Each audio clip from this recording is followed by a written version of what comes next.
Israel भले ही Hamas के साथ सीज फायर डील पर कायम है, लेकिन इजरायल के बम, बारूद और लड़ाकू विमान अब कहर बनकर सीरिया की राजधानी दमिश्क पर बरसे हैं।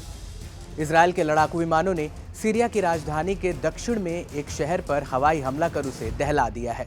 रिपोर्ट के मुताबिक हवाई हमलों के अलावा इजरायली सेना सीरिया के कुनेत्रा क्षेत्र और दारा प्रांत के कस्बों में आगे भी बढ़ रही है। रात भर चले इस हमलों में दारा, अल सुवेदा, कुनेत्रा और दमिश्क के ग्रामीण इलाकों को निशाना बनाकर तेज हवाई हमले किए गए। इसके अलावा राजधानी दमिश्क के ऊपर से भी इजरायली सेना का विमान गुजरा। इजरायली रक्षा मंत्री इजराइल काट्स ने खुद सीरिया पर हुए इस हवाई हमले की पुष्टि भी की है।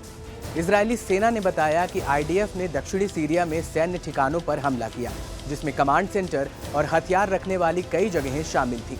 सीरिया के दक्षिणी हिस्से के सैन्य बलों और संपत्तियों की मौजूदगी इजरायली नागरिकों के लिए खतरा पैदा करती है। इजरायलियों के लिए किसी भी खतरे को दूर करने के लिए आईडीएफ काम करना जारी रखेगा। वहीं इजरायल के रक्षा मंत्री ने कहा कि हम दक्षिण सीरिया को दक्षिणी लेबनान में बदलने की इजाजत कभी नहीं देंगे। दरअसल कुछ दिन पहले सीरिया में इजरायल के खिलाफ प्रदर्शन हुए थे।